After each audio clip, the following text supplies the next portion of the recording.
What's good, YouTube? It's your boy Kev, man. I'm back in shot with another motherfucking video, man. That's the title.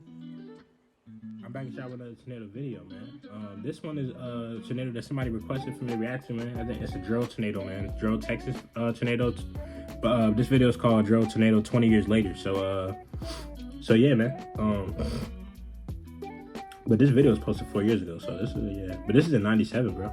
This was in 1997. That's when my parents got married. But yeah, and I was born a year after. You feel me? But nah, what's the name? But yeah, man, we go ahead and get into this video, man. Make sure y'all like, comment. I actually made a post and said I was gonna post this video tonight, man. So yeah, man. I mean, I keep my promises. You feel me? But yeah, man. Make sure y'all like, comment, subscribe, bro. Let's get into this motherfucking video.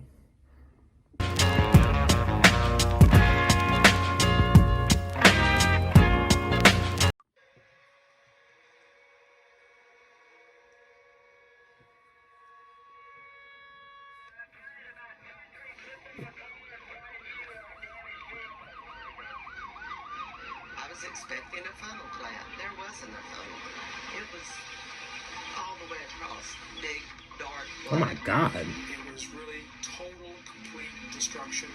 It was too large to outrun, and judging by the damage, too strong to have survived it in anything except away from its path. Houses were obliterated. I'm talking about everything in the house was taken. The flooring was taken. Bathtubs that you would normally go into were gone.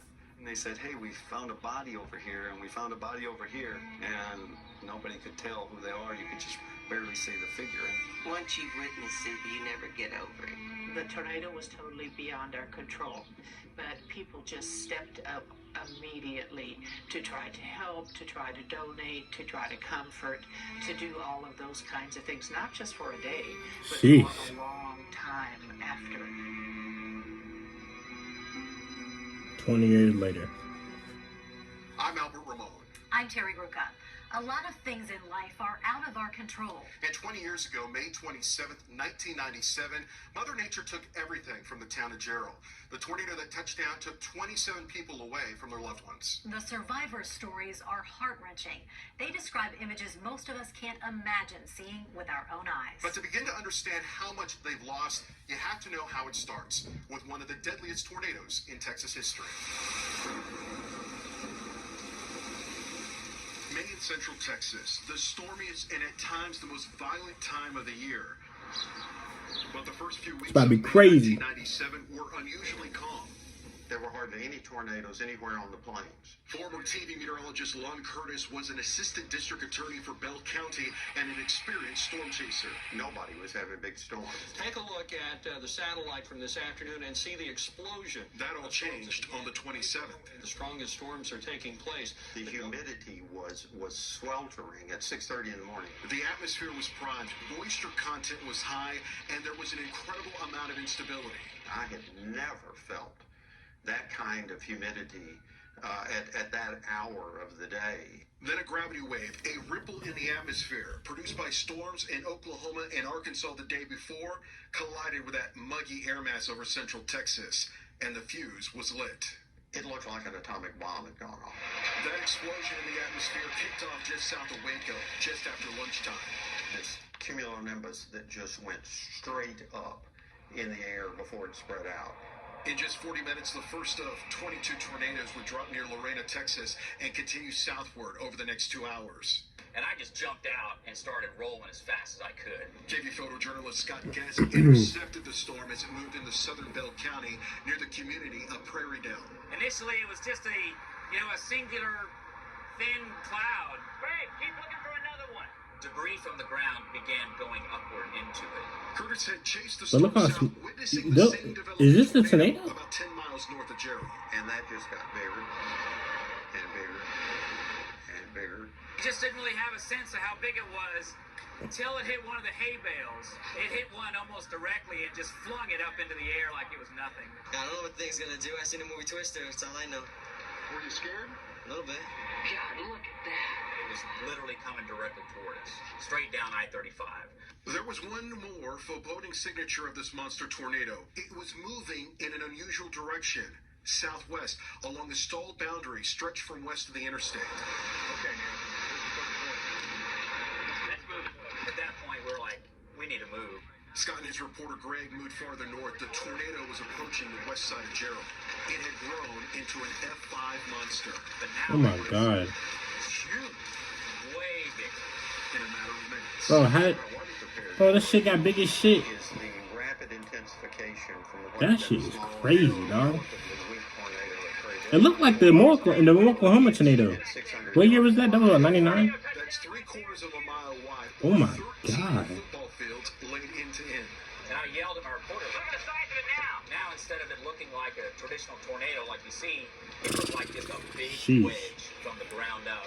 Inside the wedge, winds exceeding 260 miles per hour. So I didn't know that when the wedge happened, that was in a neighborhood. The horror lasted for 2 to 3 minutes over the Double Creek Estate subdivision. The intense winds erasing homes and lives. Now reporting another one on the ground near Jarrell. What I heard just sent chills up and down my spine. So every highway patrol unit that checked on that frequency was go to Jarrell. You're needed in Jarrell. You know, when you look at typical tornado aftermath, it looks like a neighborhood has been blenderized. But when we got to the neighborhood, you couldn't tell there was even a neighborhood. From where those people are standing in the yellow jacket right there, from there over was houses. There was nothing left. Trailers, real houses. There was nothing left. Just massive destruction. You ever seen anything like it? No, sir. That's my first tornado. Hope it's my last. Where are the ranges? Where are the refrigerators? Where are the washing machines? Where are the outside air conditioning? I'm about to say, where the fuck is anything at? Where they were. The foundations were swept clean. People got out there, and where were the people that were in these houses? Tim Marshall, a meteorologist and civil engineer, assessed the damage. They couldn't find the people that were in these houses until they started looking more closely. The winds within the storm so intense that every piece of debris was shrapnel, shredding everything in its path. Homes, livestock, people. All that was left was pieces. Basically, they found a finger over here or a wrist over there, and they were able to try to piece back together the people, literally, to try to identify. Jeez, bro. The unthinkable had just happened. The same storm system produced additional tornadoes as it continued its deadly path southward. Trees down, power lines down, everything's down. Cedar Park was hit by an F3 tornado, destroying an Albertsons grocery store. They just jumped the road and came over here so quick, everybody just ran inside, and that's when the roof collapsed. People survived inside the store's walk-in coolers thanks to a quick-thinking store manager.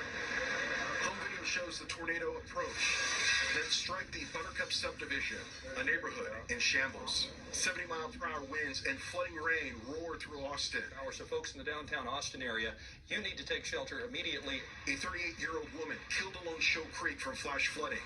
Then on the south shores of Lake Travis, an F4 tornado, destroying dozens of homes south of Briarcliff in the Hazy Hills subdivision. A 25-year-old man killed as his mobile home and pickup truck were destroyed. By sunset, 30 people were dead, 27 in Jarrell. Damn. It's one thing to talk about how fierce this tornado was. It's another to have lived through it. I think altogether it lasted about 10 minutes, but it seemed like it was forever. That shit crazy, man. Praying for safety in the places they've been told to run to their whole lives. A closet, a bathroom. Mother Nature's a motherfucker, man, for real. If you were right in its path, the chances of survival drop to 0. We can't remind you enough that this is a powerful storm. You need to stay indoors and you need to stay off the telephone emergency. When the storm warning sounded in Jarrell on May 27, 1997, many people rushed home thinking that was the safest place to seek shelter. Only to learn no place was safe. Look at the size of it now! Something I mean, look how fucking big it is. draws human nature. It makes us stop. It's tore up all kinds of stuff. You can see the houses, pieces flying. Even when we shouldn't. We stood and watched it coming at us. 400 people lived in Jarrell in 1997. Most of them, like Bonnie Hammett, rushed home May 27th when the weather warning sounded. And didn't realize that that's what it was. I was scared to death. Very scared of it. Very scared. We had never been anything like that. It was the first day after the school had let out. And my daughter was staying with my mom. Bonnie and her family huddled in a bathroom, the kids in the tub. I said, grab mattresses out of the trailer so we can cover with them. Brenda Cooper sought cover in her family's rock quarry. We got down in the deepest quarry, the hole that we had dug, and you could hear the wind and the blowing and hear the debris going around. And of course, we were looking. Two women with no idea how their lives were about to change. I think altogether it lasted about 10 minutes, but it seemed like it was forever. A 10-minute tirade, 7.6 miles long, 3/4 of a mile wide, tore through their town. There wasn't a ceiling in the next room, and I'm looking and I'm pushing myself back down, and she's sitting there going, "What are you doing?" I said, "There's nothing out there." 3 businesses, 38 homes destroyed. We could hear the ambulances, but they never left. That was the hard part. It was unbelievable how houses were totally gone.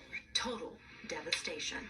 Everything was down to the slab. Drew Sumner has lived in Jarrell most of his life and is Jarrell's athletic director. We saw like a cow would be cut completely in half at the girth. Oh my Lord. And just laying there dead, and we just saw one half the cow and couldn't find the other half the cow. The ferocity of that situation, I can't begin to describe to you. To this day, retired firefighter Mark McAdams has trouble describing what he witnessed. Is it hard for you to talk about what you saw? I'd just rather not talk about that. The toughest part is the people lost. The tornado just devastated them so and took all the hair off of them and everything. Nobody could tell who they are. You could just barely see the figure. That was just totally... Bro, he said took all the hair off of him, bro. Patricia King is the town historian. The children and Jeez. the wife were at the school, and they decided they better come home. And so they came home, and they all perished, all 5 of them. The Mooring family, too. Mom, Dad, Eric, and Ryan, along with 2 of their friends, gone. We lost a lot of kids. I think probably that was one of the hardest things. In all, 27 people died, 13 of them children. I Fuck, think it man. changes your life. See, I always talk about that with these tornado videos, bro. That'd be the hardest thing for me, bro. Seeing kids die from this shit, The bro. tornado was totally beyond our control, but people just stepped up immediately to try to help, to try to donate, to try to comfort, to do all of those kinds of things, not just for a day, but for a long time after. That day changed Jarrell. When you mention the word Jarrell, Texas, it's like tornado. It changed not just the conversations, but how people live. We probably have a higher number of storm shelters per capita than is average in any town. The storm cellar came before the house. For Bonnie, this is her security blanket. I won't go through. I've seen a storm shelter before Something about surviving a storm when I was in like Arkansas. this changes your perspective. You never know when your day's coming. And live it to the fullest while you can. Because the next day you might not make it. 20 years can change a lot. But you can't come back from it. It's not the same, but you can't come back. But the questions linger. You start thinking of all of these other people didn't make it. Why did we? So I'm still trying to figure that one out. Until May 27th, 1997, we had not had an F5 or F4 tornado in Williamson or Travis County. So what have we learned from this storm? And what things have changed as a result when we come back? 20 years have passed since the Jarrell tornado. A lot has changed. News, technology, we've seen a lot of advancements. But when it comes to our homes and how we build them, not much has changed. I have never seen that intensity of damage in my career. This is Tim Marshall. Houses were obliterated. A meteorologist. I'm talking about everything in the house is taken. And a civil engineer who says this tornado was unlike all others. The destruction is so intense, it serves as a baseline for which other tornadoes are rated against. He surveyed the damage following the Jarrell tornado. Flooring was taken. Commodes, bathtubs that you would normally go into were gone. Most homes then and even now are rated to withstand 90-mile-per-hour winds. We still build houses basically the same. And this is a problem. Jarrell's F5 produced over 260-mile-per-hour winds. Over a house in the core, it was there for 2 to 3 minutes. Now that duration is an eternity.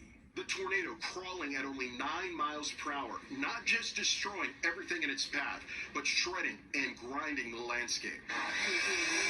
Really build against a Jarrell-style tornado, but very rarely are tornadoes Jarrell-style. Majority of tornadoes in central Texas are rated between EF0s and EF2s. That's winds between 65 and 135 miles per hour. Building better, building smarter can make the difference. What you need to do is to anchor the wall down to the foundation with a strap. Then you need to solidly sheathe your home to lock it in like a box. And then you need to strap down the roof to the wall. So those 3 style connections are very important. One of the most vulnerable areas, the garage. The garage door blows in and then it pressurizes the inside like a balloon. And then it removes the roof because of that. But even hunkered down in a fortified house would not help in a monster like the F5 that struck Jarrell. Jarrell being such a high-end event was not really survivable above ground. It was pretty devastating.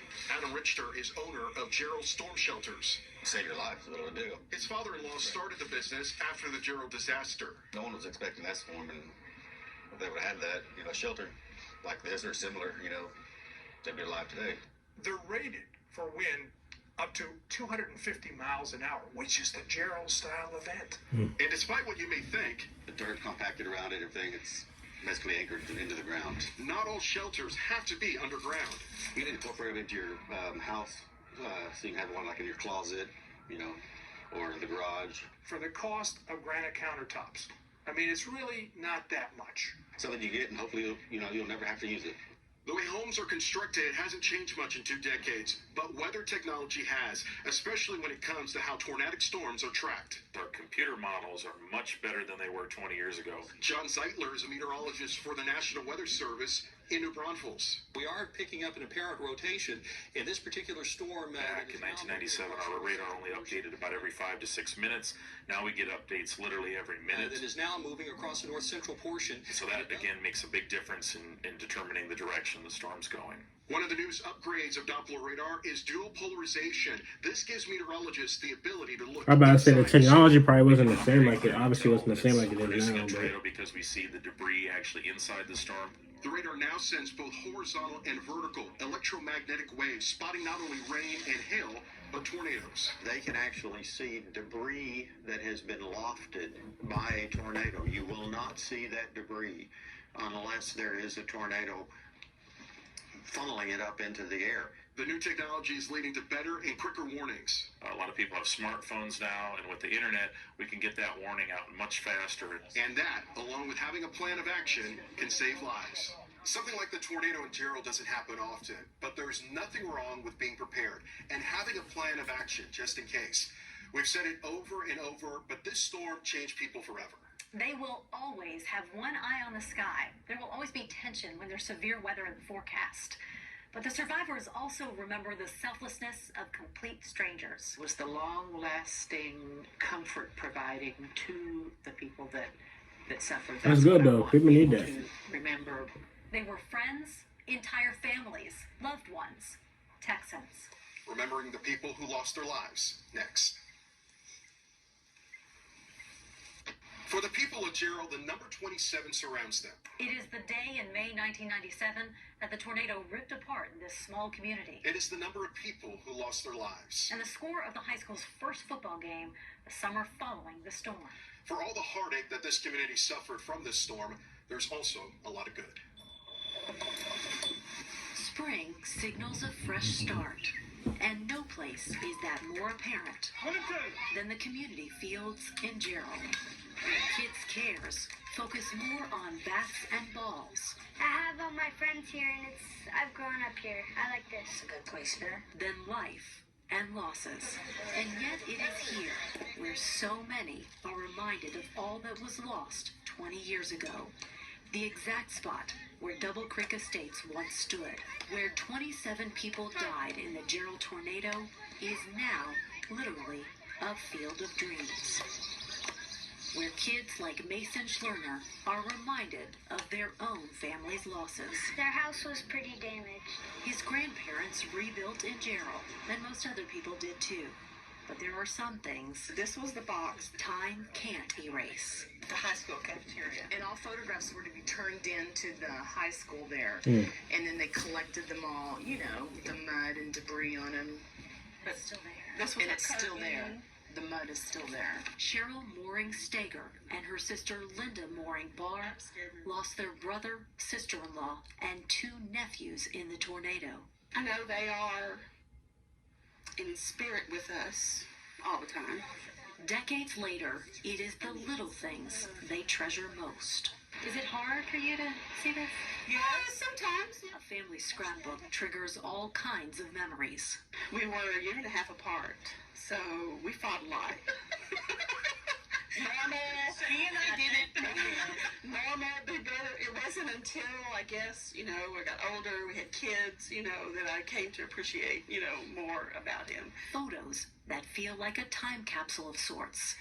Treasured memories of happier times. A family at home in a community they loved, followed by the moment that changed everything. We can wipe the tears away from our eyes, but you cannot take the pain from your heart. The hole in your heart is there every day. These sisters have never talked publicly about their loss. On this anniversary, they felt it was necessary. They did what they were told to do. They were in the middle of their house, in the bathroom, and so it was just a big, bad tornado. For all that the tornado took, it also gave something to the survivors. It's all about family, you know, and you know, that's, I guess I cherish what we have left. The family more than I did before. In a small town like Jarrell, where everyone feels like family, that feeling will never fade.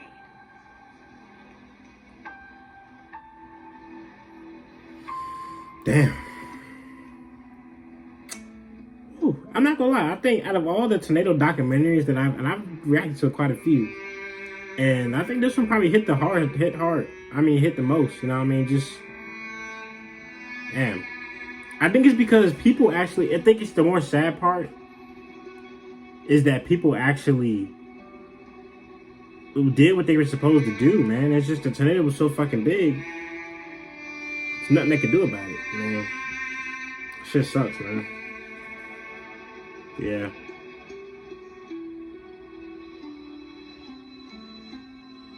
And all these fucking kids, bro. Fuck, man.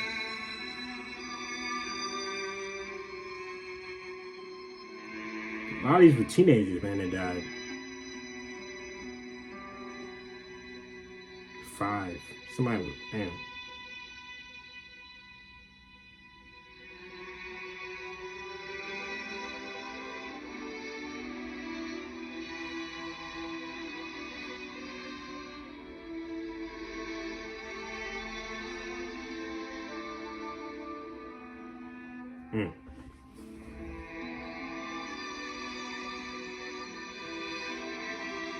That's crazy though, man. That shoot.